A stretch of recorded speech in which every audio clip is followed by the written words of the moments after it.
पड़ेगा। इसकी तो रिकॉर्डिंग पड़ेगा, कैमरे को देख लीजिए, पढ़ाओ ऑनलाइन में पढ़ना है तो ठीक है, बच्चों के साथ कैमरे पे रिकॉर्डिंग चल रही है।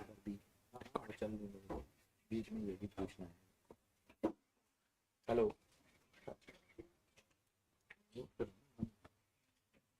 म्यूट है।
Good evening to all of you. How are you? I hope आप सभी इंजॉय करेंगे। ठीक है, वैसे तो ऑनलाइन में जितने भी बच्चे हैं उनको भी very good evening to all. And आज हम लोग बात करने वाले हैं न्यूटन्स लॉज ऑफ मोशन में सेकेंड लॉ के बारे में। ठीक है, तो हम लोगों ने फर्स्ट लॉ के बारे में डिस्कशन किया था, बेसिक फोर्सेस के बारे में बात कर रखी थी, वो सारी चीज़ें हम लोगों ने पढ़ रखी हैं। फिर भी still if anybody have the doubt then frankly you can ask with me. Offline as well as online जो बच्चे बैठे हुए हैं वो भी अगर कोई डाउट आपको जनरेट हो रहा है then you can easily ask through your chat box. I will see your the question and definitely I will give the answer. So first of all topic start करने से पहले थोड़ा सा मैं आप लोगों को प्रायर लेसन में जो हमने बात किया था दैट इज रिगार्डिंग द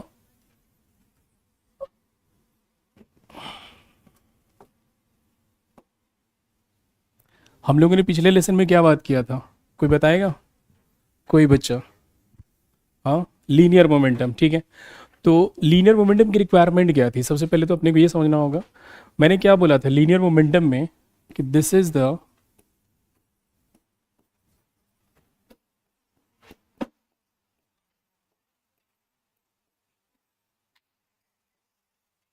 ठीक है, लीनियर मोमेंटम में बेटा सबसे पहले मैंने क्या बताया था, this is the quantity of motion contained by the body. ठीक, या फिर दूसरी भाषा में सिंपल वे में अगर डिफाइन करना रहेगा तो क्या डिफाइन करोगे? It is a product of mass into velocity. अब इसकी रिक्वायरमेंट हमें न्यूटन सेकेंड लॉ में ऐसी भी क्या जरूरत है जो हम पढ़ रहे हैं। ठीक है, तो मैंने प्रॉपर तरीके से ईच एंड एवरी टॉपिक, जैसे कि हमने सबसे पहले क्या पढ़ा था कि मोमेंटम है क्या, what is the SI unit, it is a vector और स्केलर, ये सारे पॉइंट्स कल जो हमने डिस्कस किए थे उसके बारे में थोड़ा सा मैं 2 मिनट का कह सकते हो रिवीजन है, क्योंकि जो बच्चे ऑनलाइन हैं उनको भी प्रॉपर तरीके से सारी चीज़ क्लियर हो जाएंगे। उसके बाद हम लोग बात करेंगे नेक्स्ट जो हमारा टॉपिक रहेगा न्यूटन्स लॉज ऑफ मोशन। तो लीनियर मोमेंटम को सबसे पहले हम लोग क्या पढ़ा था हम लोगों ने कि किससे रिप्रेजेंट करना है? पी से। This is product of mass into velocity. ठीक है, सिंपल सा फॉर्मूला है। अगर फॉर्मूले से ऑब्जर्व करोगे तो यहाँ से ऐसा यूनिट आसानी से फाइंड आउट कर सकते हो। ठीक है, वो कैसे निकलेगा? हम लोगों ने क्या देखा था, मास को हमने क्या रखा, दिस इज केजी, वेलोसिटी क्या है यहाँ पे, मीटर पर सेकेंड। तो ओवरऑल कह सकते हो कि what will be the SI unit, what will be the SI unit, this is KG metre per second. ठीक है, केजी मीटर पर सेकेंड। ठीक है, अगर हम बात करेंगे सीजीएस यूनिट के बारे में तो यहीं से फाइंड आउट कर सकते हो what will be the CGS unit, that is gram centimetre पर सेकेंड। इसके बाद third one, it is a scalar और वेक्टर, तो क्या आंसर करोगे, it is a vector quantity.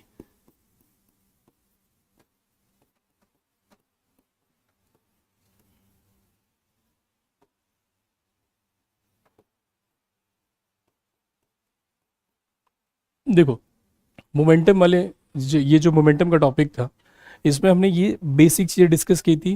थोड़ा सा मैंने बताया था अबाउट द ग्राफ, ग्राफ के बारे में क्या बताया था, किस तरीके से मास अगर चेंज करेगा तो मोमेंटम क्या होगा, वेलोसिटी अगर चेंज होगी तो मोमेंटम क्या होगा, या फिर ऐसी भी कंडीशन हो सकती है जहाँ पे मोमेंटम दोनों बराबर हो।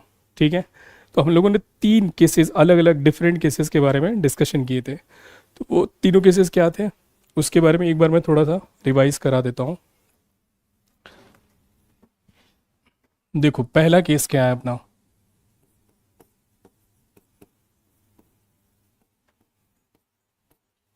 फर्स्ट केस में मैंने क्या बोला था, सपोज दैट अगर कोई भी 2 ऑब्जेक्ट है, मान लो this is A, this is B. ठीक है, दोनों ऑब्जेक्ट के मासेस को हमने क्या लिया था, suppose that this is m1 and this is m2। थोड़ी देर के लिए हमने क्या समझा था कि अगर मासेस इक्वल हो, if there masses are equal, m1 is equal to m2 is equal to m, उस कंडीशन में किस तरीके से मोमेंटम को स्टडी करोगे। तो यहाँ पे अगर ऑब्जर्व करोगे तो क्या देखा था हमने, वेलोसिटी डिफरेंट ले लो। सपोज दैट ए की वेलोसिटी हमने क्या लिया था v1, इसकी वेलोसिटी क्या लिया था, दिस इज v2।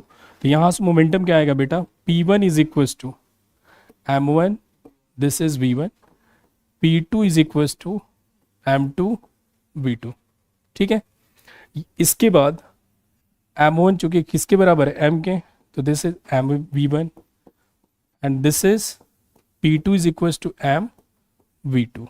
यहाँ से अगर ऑब्जर्व करोगे आफ्टर डिवाइडिंग p1 अपॉन में p2, तो हम लोगों ने क्या देखा था, this is m1 v1 m v2, cancel out, finally हमें क्या मिल रहा है, दिस इज v1 अपॉन में v2। इस पॉइंट से क्या चीज़ क्लियर हो रही थी कि मोमेंटम, अगर कोई भी 2 ऑब्जेक्ट हैं वहाँ पे अगर मासेस इक्वल होंगी तो इन दिस सिचुएशन मोमेंटम पूरी तरीके से किस पे डिपेंड करेगा, वेलोसिटी पे। ठीक है, और यहाँ से हम लोगों ने एक छोटा सा ग्राफ भी स्टडी किया था। वो ग्राफ में हमने क्या देखा था, suppose that this is the,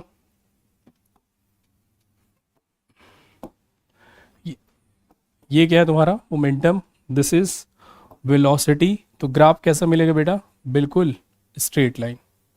ठीक है, ये कंडीशन कब हमने ली है, जब m को हमने क्या माना है, दिस इज कांस्टेंट। ठीक है, पहले इतनी बात बताओ, इतनी समझ में आया। इसमें अगर कुछ भी पूछना है पूछ लो बेटा, ऑनलाइन में भी जो बच्चे रहे हैं वो रिप्लाई करते रहो। ठीक है, अगर कोई प्रॉब्लम आती है आप बताना। ठीक है, ओके, कोई confusion up to this point, if anybody have the confusion then ask. कोई कंफ्यूजन नहीं है।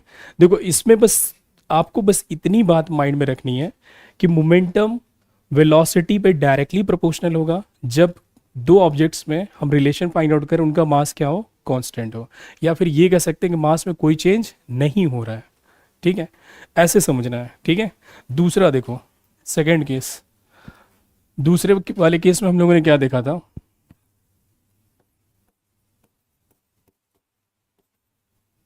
केस 2, इसमें हम लोगों ने बात किया था कि जब वेलोसिटी 2 ऑब्जेक्ट की क्या हो, इक्वल हो, ठीक है। वेलोसिटी v1 एंड v2 क्या था, सेम, या फिर कह सकते हो कि देयर इज कांस्टेंट, ऐसे भी बोल सकते हो। तो if you want to find out the momentum, जैसे हमने लिखा p1, तो p1 में हम क्या लिखेंगे, m1 v1। सिमिलरली हमने p2 के लिए क्या लिखा, this is m2 v2, but हमने यहाँ पे वेलोसिटी को क्या ले रखा है, इक्वल ले रखा है। जैसे इक्वेशन में पुट करोगे तो p1 will be equals to m1 v, and what about the p2, ये भी कितना आ जाएगा, m2 v, ठीक है। यहाँ से अगर फाइंड आउट करो तो ये क्या आएगा, p1 अपॉन में p2 that is equals to m v1 upon में m2 v, v cancel out. अब इससे हमें क्या इंफॉर्मेशन मिल रही है कि मोमेंटम कंप्लीटली किस पे डिपेंड कर रहा है बेटा, मास पे। यहाँ से भी सेम वैसा ही ग्राफ मिलेगा हमको जैसा हमने पिछली बार स्टडी किया था।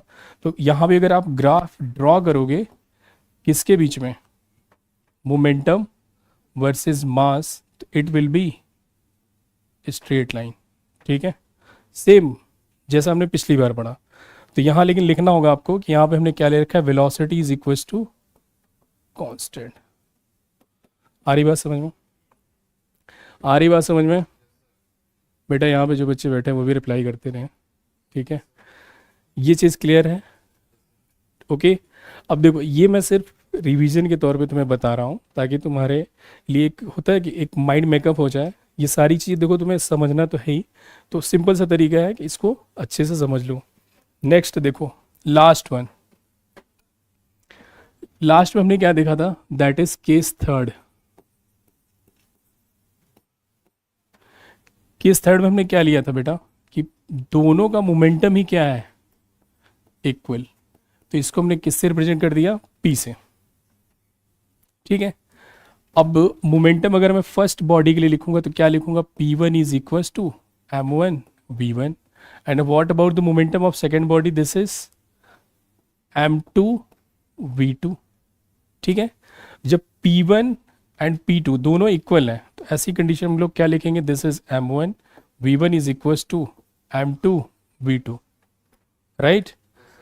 यहां से हमें क्या इंफॉर्मेशन मिलेगी, v1 अपॉन में v2 is equals to this is m2 upon में m1।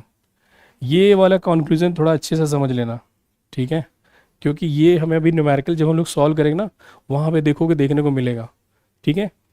तो v1 अपॉन में v2 is equals to m2 upon में m1। अब इस पॉइंट ऑफ व्यू से अगर ऑब्जर्व करोगे तो क्या दिखाई दे रहा है कि velocity is inversely proportional to mass, velocity is inversely proportional to mass. That means अगर कोई भी दो बॉडी है जिसका मास ज़्यादा होगा तो उसकी वेलोसिटी क्या होगी, कम होगी, और जिसका मास कम होगी उसकी वेलोसिटी क्या होगी, ज़्यादा होगी। This is the inverse relation between the velocity versus mass, ठीक है। यहां तक बताओ, कोई कंफ्यूजन बेटा? अभी तक बताना, कोई भी दिक्कत हो प्लीज़। ये तीनों केसेस रिलेटेड है किससे, मोमेंटम से, राइट। अब देखो इसके बाद जो चीज़ें हमें पढ़नी है वो कंप्लीटली वहाँ पे ये मोमेंटम इन्वॉल्व होने वाला है। तो right down the topic name, that is Newton second law of motion, Newton second law of motion.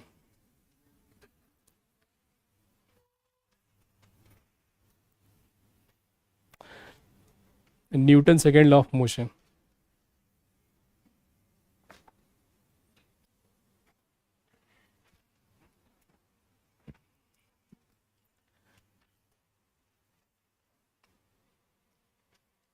Start करें बेटा?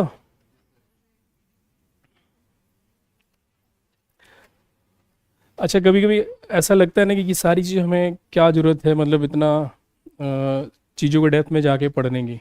किसके किसके दिमाग में आता है, चलो बताओ। अच्छा, तुम सबके दिमाग में आता है, ओके। क्यों इतनी पढ़ाई करनी ज़रूरी क्यों है?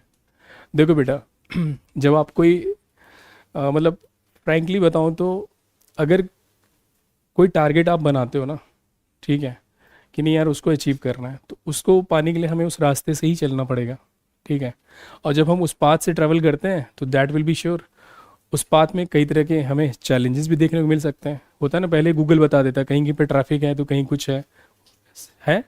सिमिलरली अगर हम कोई गोल सेट कर रहे हैं कि नहीं यार अपने को नाइन्थ में जो भी सब्जेक्ट हम पढ़ रहे हैं उसमें अपना बेस्ट देना है, ठीक है, तो ये कुछ ऐसे पॉइंट्स हैं जो मे बी आपको लग रहा होगा कि एनसीईआरटी में इंक्लूडेड नहीं है, बट हम उसको फिर भी डिस्कस कर रहे हैं क्योंकि कॉम्पिटेटिव पॉइंट ऑफ व्यू से दीज आर वेरी इंपॉर्टेंट, ठीक है। मोमेंटम आपने पढ़ा होगा स्कूल में, नहीं पढ़ा। इम्पल्स पढ़ा था, नहीं पढ़ा। बट अभी हम मॉड्यूल के अकॉर्डिंग अगर बात करेंगे तो मोमेंटम भी डिस्कस कर रहे हैं, फिर इम्पल्स भी पढ़ेंगे। अब देखो मोमेंटम का मैं तुम्हें एक अच्छा सा सिंपल सा एग्जांपल देता हूँ, बहुत जल्दी समझ में आएगा। न्यूटन ने जो कंसेप्ट जनरेट किया था, मैंने क्या बताया था कि Newton second law of motion is also known as the real law of motion, ऐसा मैंने बताया था, ठीक है। क्यों बोलते हैं? क्योंकि प्रैक्टिकली जब आप ऑब्जर्व करते हो ना किसी भी ऑब्जेक्ट पे, when we apply the force, तो डेफिनेटली उस ऑब्जेक्ट में हमें कुछ ना कुछ इफेक्ट दिखाई देगा। मानते हो इस बात को? सपोज दैट जैसे कोई बॉडी अगर रेस्ट में है तो हमने क्या किया, उसके ऊपर फोर्स अप्लाई किया तो वो कहाँ आ गया, मोशन में आ गया। सपोज दैट कोई बॉडी पहले से मोशन में है, हमने उसके ऊपर फोर्स अप्लाई किया तो क्या हो जाता है, रुक जाता है। After applying the brake, generally तुम स्कूटी ड्राइव करो चाहे साइकिल ड्राइव कुछ भी कर रहे हो, तो when you apply the brake तो एग्जैक्टली होता क्या है, वो बॉडी क्या कर जाती है, स्टॉप कर जाती है। ऐसे ही अगर मैं बात करूँ, कोई बॉडी पहले से ही मोशन में है, if you want to change the direction तो क्या करोगे, फोर्स लगाओगी। मतलब ये सारे जो इफेक्ट्स मैं बता रहा हूँ इन सभी केसेस में हम लोग कर क्या रहे हैं, वी अप्लाइंग द फोर्स। तो फोर्स लगाने पे ही हमें सारी चीज़ें क्या दिख रही हैं, ये सारे चेंजेस हमें देखने को मिल रहे हैं। तो न्यूटन्स के जितने भी लॉज हैं उन सभी में हम लोग यही चीज़ ऑब्जर्व करते हैं कि what will happen when we apply the force. क्योंकि न्यूटन सेकेंड लॉ का जो लास्ट का कंक्लूजन, वहाँ से तुम्हें पता है क्या देखने को मिलेगा कि किस तरीके से बॉडी कभी, किस तरीके से कोई बॉडी मोशन में आ जाती है। जब मोशन में आती है तो उसकी वेलोसिटी क्या होगी, चेंज होगी। That means it will be finally accelerated, ठीक है। बॉडी क्या होगी, फाइनली एक्सीलरेट होगी आफ्टर अप्लाइंग द फोर्स। तो अच्छा, स्पीड ऑफ लाइट के बारे में कोई बताएगा? हाँ, सी कांस्टेंट है। तो क्या ऐसा पॉसिबल है किसी भी ऑब्जेक्ट को हम लाइट की स्पीड से ट्रेवल करा सकते हैं? But up to the half. और कोई बच्चा इधर बेटा, गर्ल्स आप लोग बताओ, क्या ऐसा पॉसिबल है किसी भी ऑब्जेक्ट को हम लाइट की, चलो उसके हाफ में भी पॉसिबल है, मतलब लाइट की स्पीड कितनी है, 3 × 10⁸ metre per second. Is it possible to travel the object nearby? नहीं। अब देखो यहाँ से एक बहुत ही अच्छा कंक्लूजन तुम्हें बता रहा हूँ, फिर हम पहुंचेंगे कहाँ पे, लॉ पे पहुंचेंगे, ठीक है। देखो कंक्लूजन क्या था, जैसे हम बात करते हैं न्यूटन सेकेंड लॉ,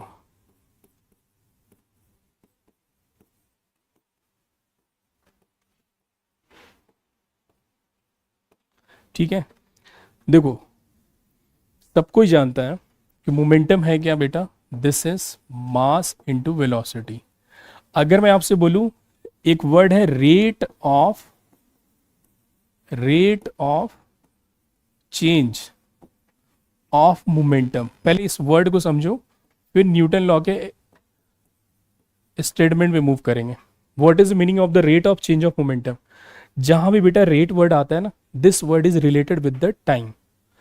अब देखो मैंने लिखा क्या है, rate of change of momentum, that means momentum will be changes with respect to time. तो जैसे मैंने ये वर्ड यहां पे लिखा, अब यहां से आप क्या समझ सकते हो कि delta P with respect to T. Delta क्या बताता है, चेंज, तो पी में चेंज हो रहा है विद रिस्पेक्ट टू टाइम, तो rate of change of momentum. बेटा जब हमने इसको ऐसे लिखा तो दिस विल बिकम्स, देखो ये क्या हो जाएगा, एम, एग्जैक्टली हम लिखेंगे delta M V divided by delta T. लेकिन जनरली हम लोग मास को क्या लेते हैं, जनरली हम लोग मास को क्या कंसिडर करते हैं, कांस्टेंट। यही तो वो पॉइंट है जहां से मैं तुम्हें बताना चाह रहा हूं। न्यूटन ने जब इस लॉ को कंसिडर किया, इस लॉ पे मतलब कह सकते हो डिस्क्राइब किया, तो वहाँ पे हमने क्या देखा कि मास को हम क्या लेके चल रहे हैं, कांस्टेंट लेके चल रहे हैं।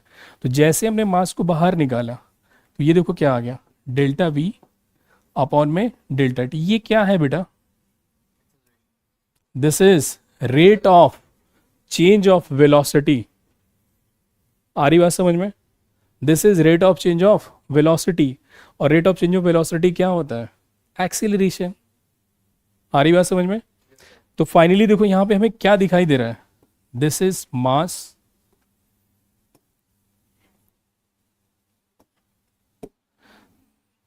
मास इनटू एक्सीलरेशन। तो इनडायरेक्टली हम लोगों ने क्या देख लिया बेटा, this is rate of change of momentum is equal to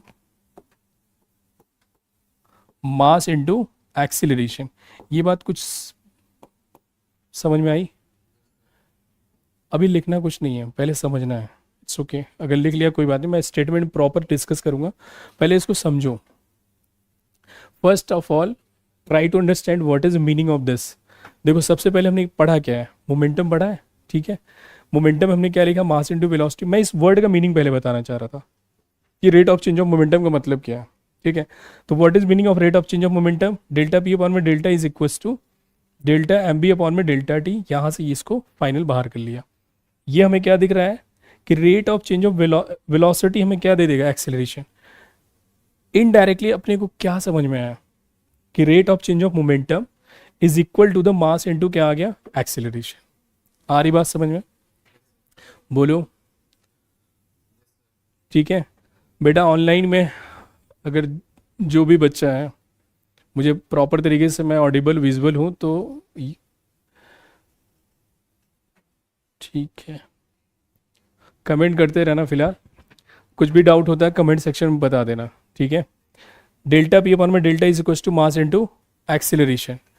अब इसके थ्रू हम स्टेटमेंट के बारे में बात करेंगे, then we will move on the कि प्रॉपर तरीके से क्या है। देखो अब स्टेटमेंट नोट डाउन करना बेटा, इसको भी छोड़ दो, मैं पेज कंसिडर कर लूंगा। देखो स्टेटमेंट क्या है, write down the statement. According to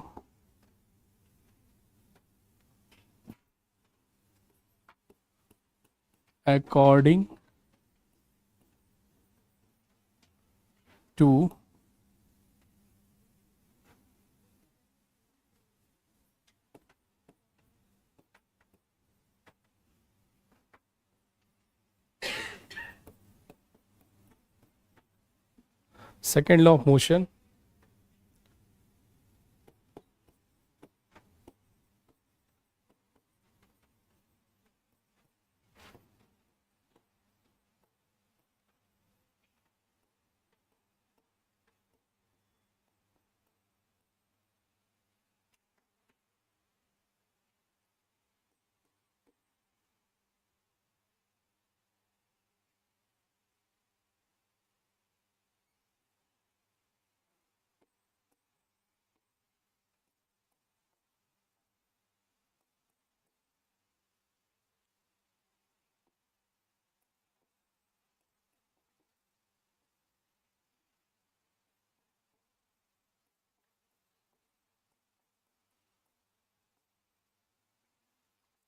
क्या लिखा बेटा मैंने, according to second law of motion the rate of change of momentum of a body is directly proportional to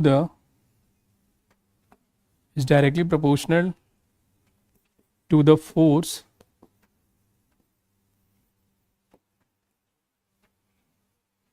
applied on the body। ठीक है, first you write down this statement.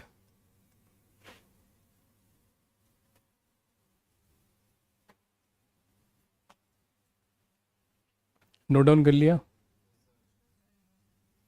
No sir, करो।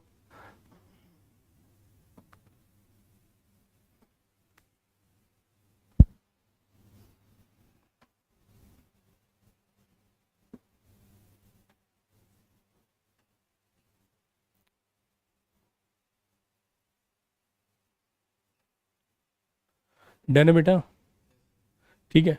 देखो जो मैंने बताया अभी कि rate of change of momentum of a body is directly proportional to the force applied on the body.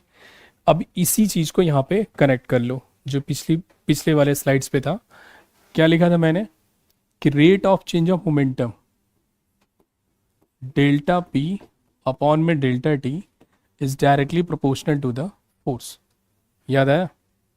ठीक है, यही मैंने लिखा था rate of change of momentum. अभी मैं उसके बारे में बात करूंगा जो मैंने चीज़ वहाँ पे लिखी थी। यहाँ से देखो, इसको थोड़ा सा हमने ऐसे लिखा, एफ प्रोपोर्शनलिटी कांस्टेंट को हटाया, यहाँ पे क्या आ गया, capital K, and this is delta P upon में डेल्टा टी। ऑलरेडी हमने प्रूफ कर रखा है कि delta P by delta T is equal to mass into acceleration. जिस बच्चों को नहीं याद है यहाँ साइड में लिख लो, डेल्टा पी अपॉन में delta T is equal to M delta P upon में delta T. This will gives you mass into acceleration. ठीक है बेटा, K is proportionality constant. Okay, what is K? K is a proportionality constant. यहाँ पे आप लिख सकते हो के है क्या, दिस इज प्रोपोर्शनैलिटी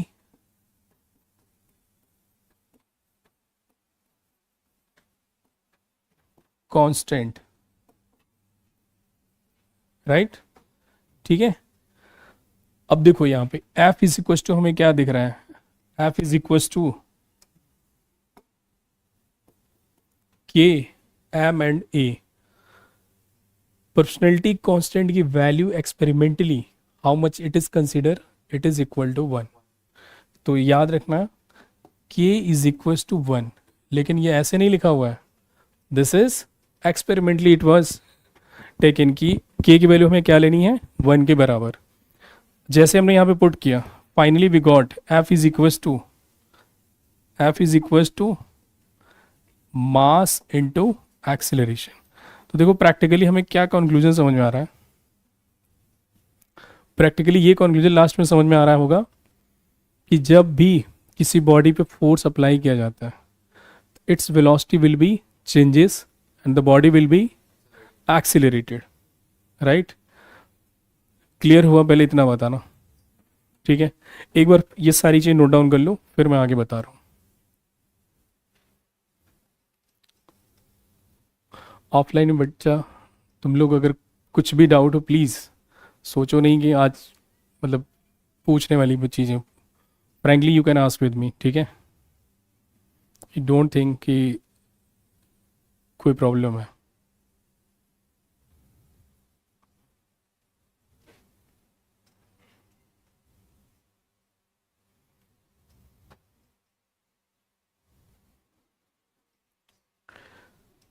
अब देखो मैं तुम्हें एक ऐसा एग्जांपल दूंगा जहाँ पे मास चेंज हो सकता है, ठीक है? This is the general condition, ठीक है? मतलब कह सकते हो प्रैक्टिकली ऐसा पॉसिबल नहीं है जनरली कि हम लोग मास को क्या मान रहे हैं, वेरिएबल, ठीक है? बट सॉरी, मास को हमने क्या मान रखा है, कांस्टेंट। वेरिएबल नहीं हो सकता, मास वेरी कर सकता है बेटा, लेकिन किस कंडीशन वेरी करेगा मैं भी वो भी बात करूँगा, ठीक है? कौन सी ऐसी सिचुएशन आ सकती है स्पेसिफिक जहाँ पे मास क्या हो जाएगा, वेरिएबल हो सकता है, ठीक है? इसको नोट डाउन कर लिया सबने? तुम लोगों ने वो देखा होगा रॉकेट या ऐसा कुछ पढ़ा है कि एग्जाम्पल, मतलब किताबों में या फिर कहीं मैगजीन में या फिर नेट पे यूट्यूब पे कहीं तो देखा होगा, ठीक है? रॉकेट या कह सकते हो कि स्पेस शटल जब नीचे से ऊपर जाने की कोशिश करता है तो ढेर सारा फ्यूल क्या होता है, बर्न होता है। और जब फ्यूल बर्न होता है तो नीचे की तरफ क्या देखते हो, ढेर सारी गैसेस ईवैट पे मतलब बाहर की तरफ निकलती हैं।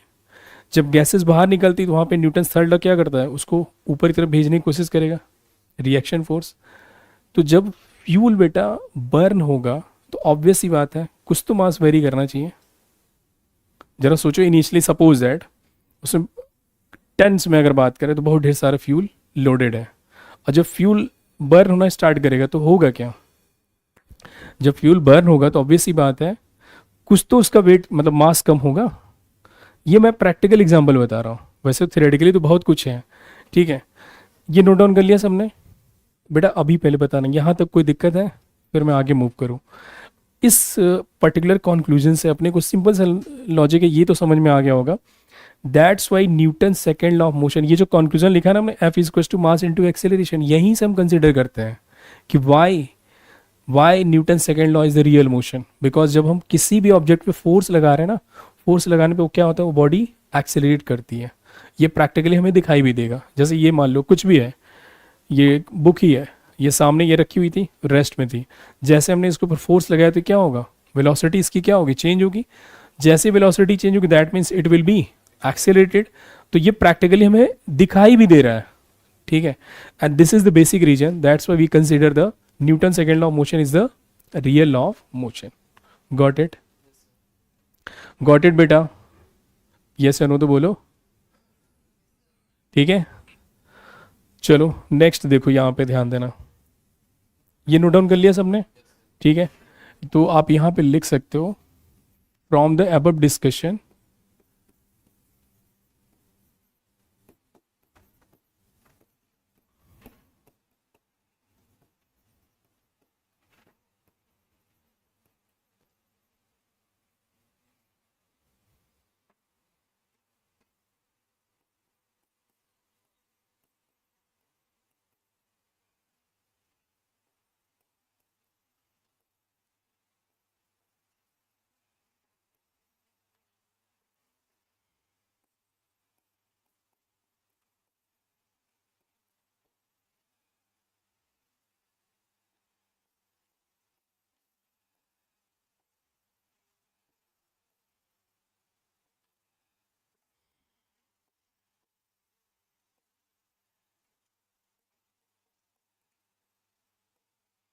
ठीक है बेटा।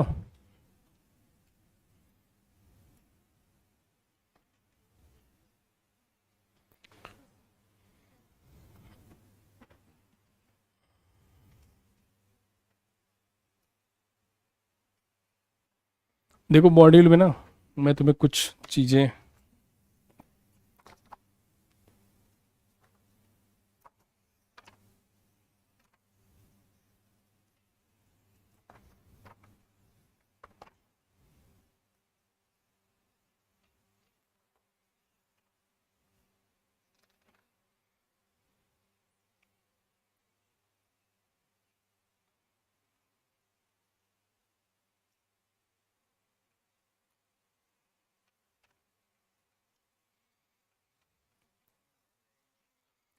आफ्टर दिस कुछ एग्जांपल्स नोट डाउन कर लेना।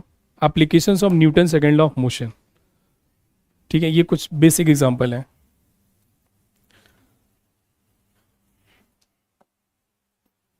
बेटा कैन आई रेज दिस? छोड़ो, चलो कोई नहीं।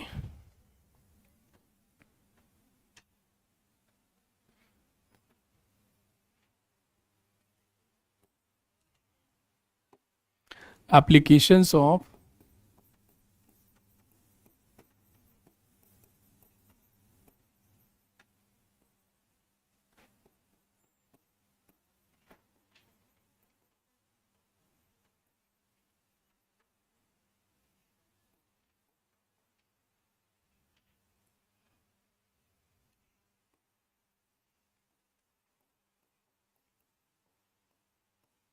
ठीक है। तो इसमें देखो बेसिक एग्जांपल्स आप ले लो। फुटबॉल खेलते हो सब, ठीक है, क्रिकेट खेलते हो, तो इनिशियली करते क्या हो, फुटबॉल अगर जैसे रेस्ट में रखा हुआ है तो क्या करोगे, किक करोगे। जब किक करते हो तो at that time we applying the force, तो बाय अप्लाइंग द फोर्स क्या चीज़ हमें देखने को मिलता है, पहले फुटबॉल क्या था, रेस्ट में था, जैसे हमने फोर्स लगाया its velocity will be changes, वो कहाँ गया, मोशन में। तो यहाँ पे साफ साफ दिख रहा है rate of change of momentum का, बिल्कुल बेसिक सा एग्जांपल। अच्छा एक चीज़ और याद रखेंगे, the direction of rate of change of momentum is always in the direction of force. आ रही बात समझ में, ठीक है। The direction of rate of change of momentum is always in the direction of force. सीधा सा लॉजिक है, जैसे मैंने एग्जांपल दिया फुटबॉल का, जैसे आपने फोर्स लगाया तो फुटबॉल किस डायरेक्शन मूव करेगा, जिस डायरेक्शन में हम क्या करेंगे, फोर्स अप्लाई करेंगे। क्लियर, ठीक है। तो यहाँ पे पहला एग्जांपल नोट कर लो, किकिंग अ बॉल, ठीक है।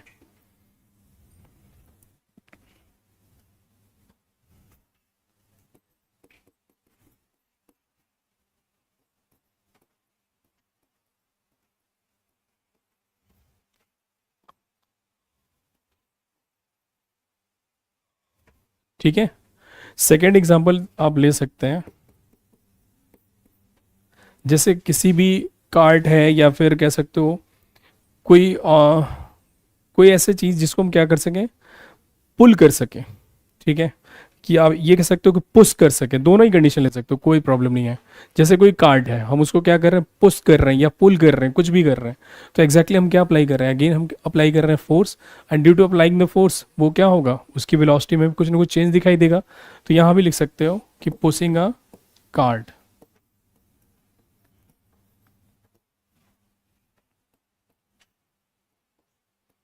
ठीक है। वैसे तो बहुत से एग्जाम्पल हैं, बट मतलब मिनिमम एक दो एग्जाम्पल याद रखो, ताकि एग्जाम में आप क्या करें, सिंपल नोट्स के थ्रू उसको लिख पाएँ। अब देखो यहाँ पे कुछ न्यूमेरिकल्स मैं लेना चाहूँगा, ठीक है, ताकि हमें थोड़ा समझ में आ जाएगा कि एग्जैक्टली हम कर क्या रहे थे। चलो एक छोटा सा क्वेश्चन लिखना।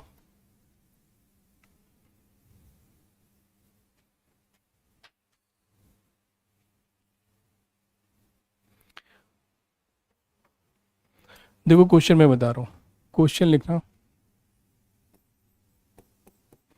विदाउट न्यूमेरिकल क्या होगा, हमें चीज़ें थोड़ी सी क्लियर नहीं हो पाती, वो भी हमें न्यूमेरिकल से प्रॉपर समझ में आ जाएगा। Find the acceleration, find the acceleration. चलो मैं ऐसे लिख रहा हूँ,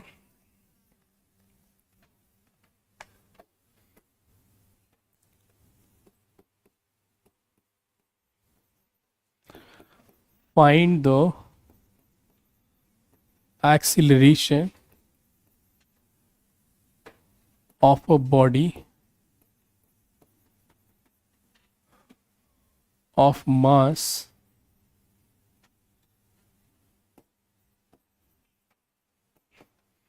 that is 20 kg, mass 20 kg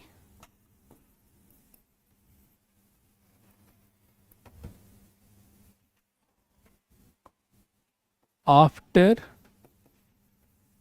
applying force 5 Newton.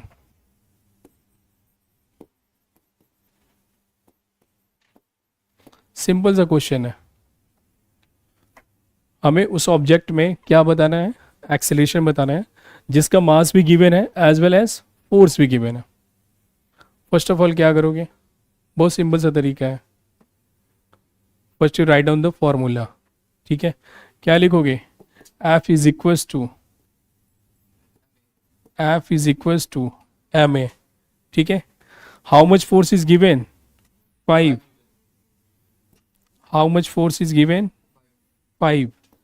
mass is given 20 and asking about the acceleration, so acceleration is equals to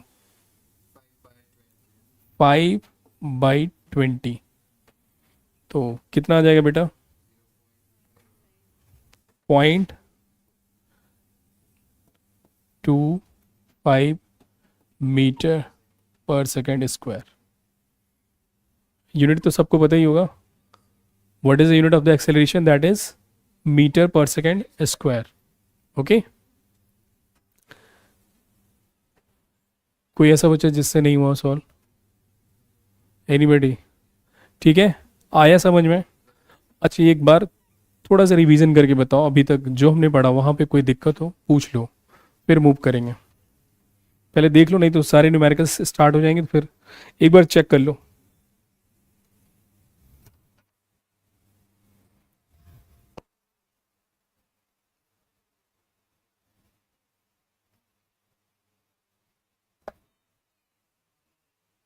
sure,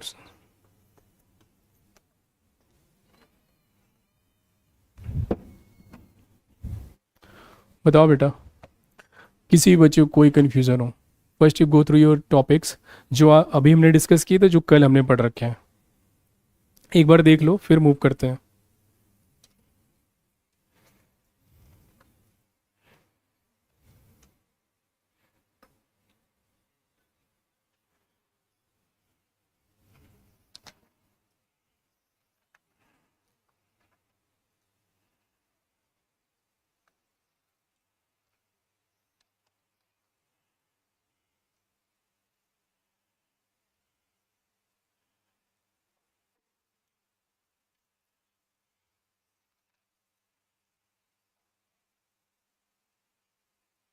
चलो एक अच्छा सा क्वेश्चन है, ठीक है, इसको करते हैं. अ force of 5 Newton, a force of 5 Newton. देखो बेटा ये क्वेश्चन देखो, एक अच्छा न्यूमेरिकल है. अ force of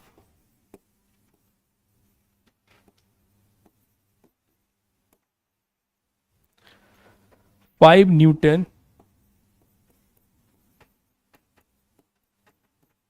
gives a mass m1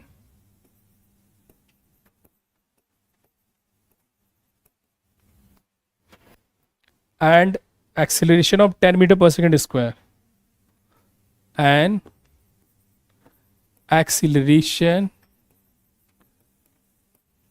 of 10 meter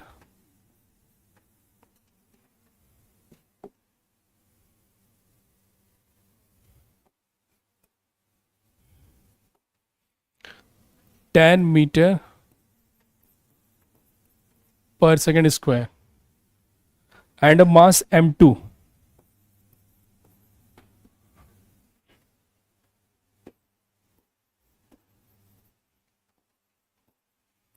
And a mass m2 and acceleration of 20 meter per second square.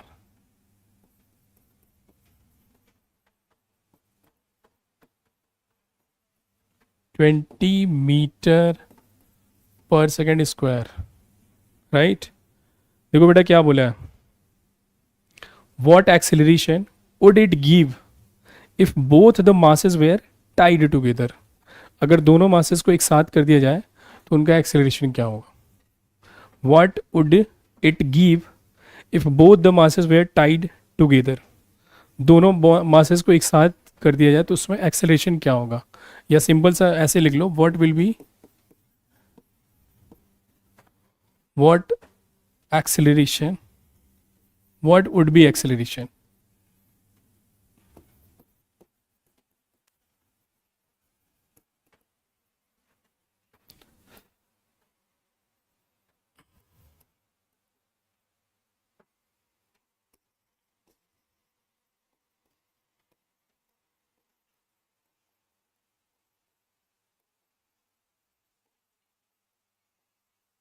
ठीक है, आ रहा है समझ में. पहले बताओ क्वेश्चन आराम से नोट डाउन करके. क्वेश्चन ये देखो कि क्वेश्चन क्या पूछ रहा है. क्वेश्चन में आपसे पूछा क्या जा रहा है. कोई नहीं, आराम से करो, नहीं आएगा तो मैं बता दूंगा. ठीक है. यस बेटा, as per the condition given a force of 5 newton gives a mass m1. देखो क्वेश्चन का मीनिंग ये है, बहुत ही आसान लैंग्वेज में समझो. जब 5 न्यूटन का फोर्स m1 पे अप्लाई किया जा रहा है तो उसमें एक्सेलरेशन कितना आ रहा है, 10 मीटर पर सेकेंड स्क्वायर. ओहो, एक सेकेंड एक सेकेंड, ठीक है. और when the same force is applied on a body of mass m2, then how much is the acceleration, 20 metre per second square. तो आपसे पूछा जब दोनों के एक साथ कर दिया जाए उस समय एक्सेलरेशन क्या होगा. बताओ बेटा, इधर पीछे.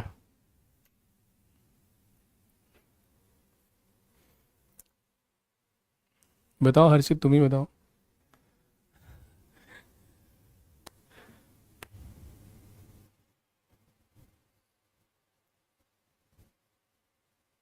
कम ऑन.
बेटा anybody find the answer? Okay tell me I will 20 by 3 metre per second. First of all मतलब क्या कैसे किया, पहला स्टेप क्या था? M1 and M2 and what are the values of M1 M2? बेटा बाकी बच्चे भी बताओ ना। M1 M2 की वैल्यू पहले फाइंड आउट किया है? ठीक है, कितना आया था? M1 की वैल्यू क्या आई है? 0.5 kg। Good. And what about the M2? बेटा गर्ल्स तुम लोग भी बताओ, M2 की वैल्यू कितनी आई है? किसी ने निकाला भी कि नहीं निकाला? Frankly tell me. 0.25। Okay, M2 is equal to 0.25 and M1 is equal to 0.5। अब देखो क्या बोला था, फर्दर क्वेश्चन में बोल रखा है जब दोनों मासेस को हम क्या कर रहे हैं, टाइड टुगेदर, दैट मीन्स दोनों मासेस को क्या करोगे, ऐड कर दोगे। और after adding when we apply the same force, फिर उसके बाद भी हम क्या अप्लाई कर रहे थे, सेम फोर्स ही अप्लाई कर रहे हैं, तो फिर एक्सेलरेशन नहीं आ जाएगा? ठीक है, देखो यहाँ पे इट्स ओके, कोई नहीं, मैं बता रहा, ये क्वेश्चन कंप्लीट कर लेते हैं बेटा। ठीक है, इधर देखो, इधर जल्दी से देखो, पहला स्टेप क्या होगा? श्योर बेटा, you can go. F1 is equal to, पहले हमें ऐसे इक्वेशन लिखनी होगी, राइट? ठीक है, सिमिलरली हम क्या लिखेंगे, या इधर लिख लो, इसको मान लो दिस इज फर्स्ट इक्वेशन, और ऐसे ही हमने क्या कर दिया, इधर हमने क्या लिखा, F2 is equals to M2 A2, this is second equation. अब ध्यान देना, F1 एंड F2 दोनों ही केसेस में क्या बोला, क्या 5 न्यूटन, तो F1 F2 सेम है, तो we apply F1 is equals to 5। How much M1 is given we don't know, but acceleration is given. A1 how much it is given, it is given 10 metre per second square, ऐसे put कर दिया। Again देखो, F is also given 5, M2 is not given, तो A2 कितना रखा बेटा, 20, as per the condition it is given 20। तो first of all by making this equation, मतलब इस तरीके से इक्वेशन बना करके आसानी से क्या निकाल सकते हो, M1 फाइंड आउट कर लो, ये आ जाएगा देखो 5/10, M2 आ जाएगा दिस इज 5/20। तुम चाहो तो इसको एज इट इज़ रहने दो, ये आ जाएगा 1/2, दिस इज़ 1/4। ध्यान रखना ये केजी में होगा, वाई, क्योंकि सब कुछ ऐसा यूनिट में गिवन है। ठीक है, अब इन दोनों मासेस को क्या बोला है, as per the condition given the question, दोनों को क्या कर दो, ऐसे लिखना होगा आपको, एज पर कंडीशन। ठीक है,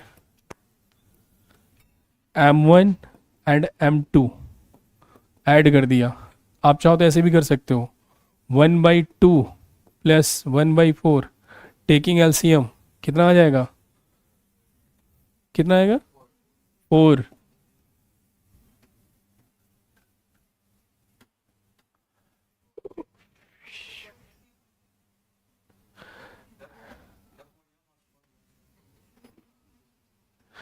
देखो LCM will be 4, this is 2 plus 1, finally कितना आ गया बेटा, 3/4।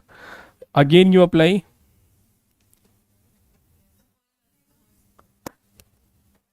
again you will apply, yes beta come in, F is equals to ma, this is 5, this is 3/4, acceleration बोल रहा है फाइंड आउट करने को, तो बेटा ये छोटी सी इक्वेशन बना के सॉल्व कर दो, फाइनली तुम्हारा एक्सेलरेशन आ जाएगा।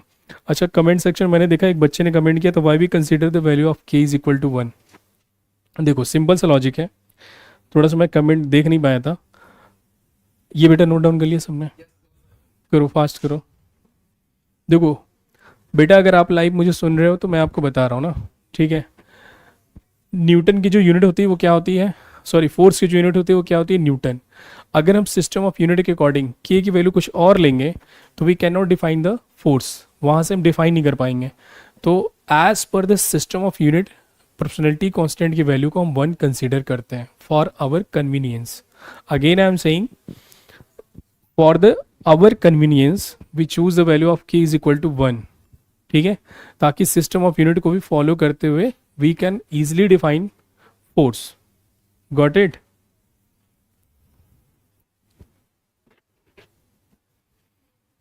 Monu Rathi, if you are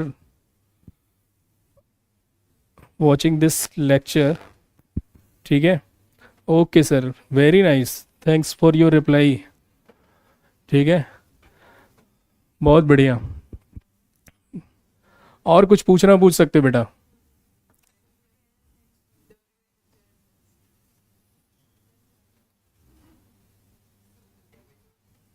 और कुछ पूछना चाहो पूछ सकते हो,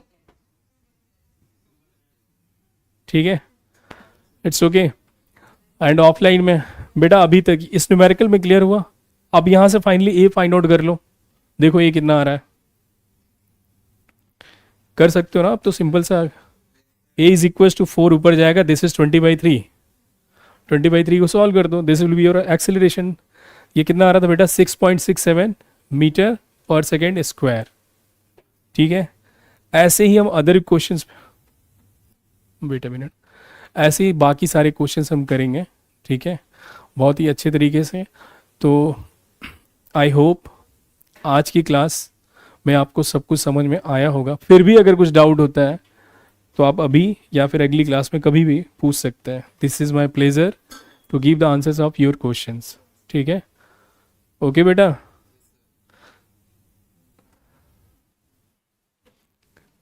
ठीक है, बताइए कुछ भी डाउट है, कुछ भी पूछना है।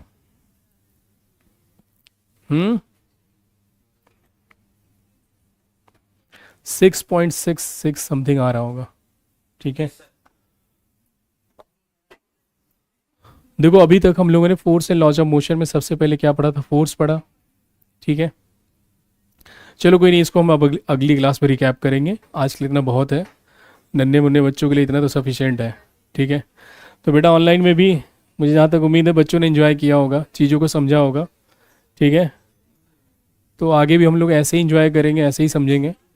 देखो थोड़ा सा ऐसा लगता है कि मतलब फिज़िक्स में जनरली बच्चों को ऐसा लगता है बस थ्योरेटिकल चीज़ें, लेकिन जब आप 8 से 9 में मूव करते हो ना, चीज़ें काफ़ी चेंज हो जाती हैं, ठीक है। अभी ये तो फिलहाल है ही, और भी कई चीज़ें हैं जो हमें देखने को मिलेंगी फर्दर नेक्स्ट क्लासेस में, ठीक है। So thank you so much, okay, thank you बच्चों।